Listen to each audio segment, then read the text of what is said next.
గుర్తుపెట్టుకోవాల్సింది. రేపు మన ఎవరిని కూడా ఇక్కడ ఉండనివ్వడు. ఈ రాష్ట్రం నుంచి వెళ్ళగొట్టాలి మన అందరిది. అతను చూపేదంతా కపట ప్రేమ చూస్తున్నారు. టీవీలో కూడా ఎలా ఉంటుందో అతని ప్రేమ, ఎలా ఉందో అతని ప్రేమకు మన స్పందన కూడా చూస్తున్నాం. మనకి అతను 2 రోజులకి ఎంత మార్పు వచ్చిందో, జనంలో ఎలా బయటకు వస్తున్నారో, ఎలా ఉద్యమిస్తున్నారో అందరూ కూడా. మిత్రమా, సమయం లేదు. మరణమా శరణమా మేము కాదు అడిగేది, మీరు అడగాలి. రేపు తాడిపల్లి ప్యాలెస్ నుంచి లాక్కు తీసుకొచ్చి బయటికి మీరు తగిన బుద్ధి చెప్పాలి, సమాధానం చెప్పాలి. దాక్కోవడానికి ఎక్కడ చోటు లేకుండా చేయాలి ఈ ప్రపంచంలోని. అదే జరగబోతుంది. బాలవాక్కు బ్రహ్మవాక్కు. అలాగే ఇక్కడ మనం స్థానికంగా చూసుకుంటే మరి మిడుతూ ఏదది ఇక్కడ ఈ మిడుతూరు ఎత్తిపోతల పథకం తీసుకొస్తామని హామీ ఇచ్చాడు. నెరవేర్చాడు హామీ, మిడుతూరు ఎత్తిపోతల పథకాన్ని. అలాగే శ్రీశైలం జలాశయం నిర్వాసితుల వాళ్ళకి ఉద్యోగాలు ఇస్తామని చెప్పారు, హామీ ఇచ్చాడు. తీర్చారా?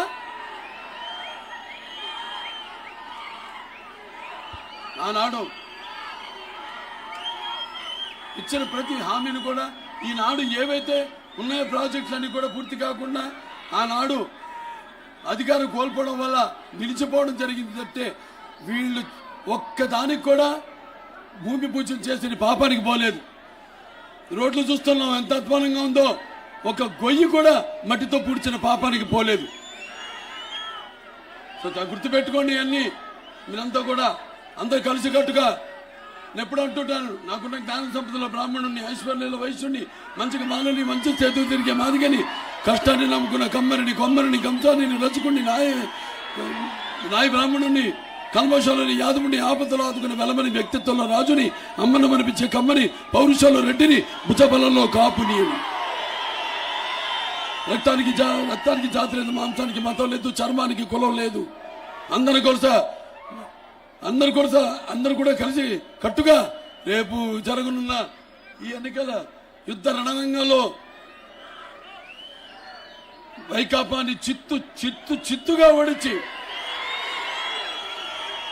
కూటమిని గెలిపించాలని, కూటమి అభ్యర్థులందరినీ కూడా గెలిపించాలని మనస్ఫూర్తిగా కోరుకుంటూ మరి మన ఇక్కడ పార్లమెంటు సభ్యురాలైన బైరెడ్డి శబరి గారిని, అలాగే మరి తెలుగుదేశం పార్టీ అసెంబ్లీ అభ్యర్థి అయిన మనకిక్క జయసూర్య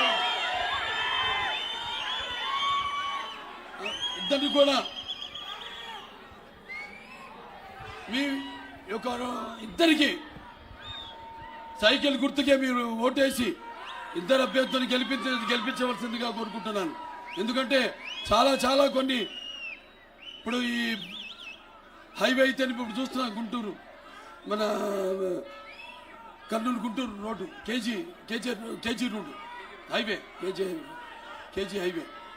ఇటువంటివి ఏమైనా ఉన్నా మనకి, లేకపోతే ముస్లింలు రేపు 4% ఏదైతే చట్టబద్ధం కల్పిస్తాము, చదువుల్లో ఉద్యోగాల్లో అన్నామో ఇలాంటివన్నీ కూడా, అలాగే ABCD ఏదైతే ఈ ఎస్సీల్లో దళితుల్లో ఈ వర్గీకరణ ఉందో దాన్ని ఆనాడు మనం సర్కారియా కమిషన్ పెట్టి కేఎల్ నారాయణ గారు అప్పుడు రాష్ట్రపతి, అప్పుడు మనం దాన్ని ఆయన ఆమోదం తెచ్చుకుని మనం 22,000కు పైగా మన ఉద్యోగాలు తీసుకురావడం జరిగింది. మళ్ళీ మొన్న ఎన్నికలకు ముందు కూడా మనం ఈ ABCD ఎస్సీల దళితుల యొక్క పంపడం జరిగింది. ప్రభుత్వ ఆమోద యోగ్యంగా ఉండింది కేంద్ర ప్రభుత్వం. కానీ మనకి ఇక్కడ జరిగిన మార్పు వల్ల ఇవాళ దేన్ని కూడా వీళ్ళు పట్టించుకునే పాపానికి పోలేదు. దేన్ని కూడా మనం చేసింది ఆగిపోయినవి దాని కొనసాగింపుగా ముందుకు తీసుకెళ్లే శ్రద్ధ లేదు, వాళ్ళకి ఆలోచనే లేదు. వాళ్ళకి కావాల్సిందల్లా విధ్వంసం, మొత్తం ఉన్నవన్నీ కూడా ఏరితే వనరుల ఈ యొక్క నిధులు ఉన్నాయో వాటిలన్నింటినీ స్వాహా చేయడం, ఇదే వీళ్ళకి తెలిసిన అధికార సూత్రం. కాబట్టి మీరంతా కూడా ఇద్దరిని గెలిపించుకోవాల్సిన అవసరం ఎంతైనా ఉంది. ఆనాడు మరి 23 మంది ఎంపీల్ని గెలిపించమని అడిగాడు. రాష్ట్రానికి కావాల్సిన అన్నీ కూడా సమకూరుస్తారని చెప్పాడు. ఒక్క మాటనా నిలబెట్టుకున్నాడా అని నేను అడుగుతున్నాను. ఇది ఏదైతే నిర్వాసితుల విషయం చెప్పానో, ఈ శ్రీశైలం జలశయం 98 జియో జాబ్స్ నిర్వాసితులు ఏంటిది తర్వాత ఎవరైతే ఈ కుటుంబ సంఘాలు ఉన్నారో మన ఇక్కడ వాళ్ళు తెలంగాణలో ఎస్టీలు, ఇక్కడ కూడా వాళ్ళు ఎస్టీలుగా మమ్మల్ని గుర్తించండి అని అడగడం జరిగింది. తప్పకుండా ఈ బుడప సంఘంలో కూడా ఎస్టీలో రిజర్వేషన్లో తీసుకొస్తామని గుర్తిస్తామని ఈ సందర్భంగా మీ అందరూ తెలియజేసుకుంటున్నాను.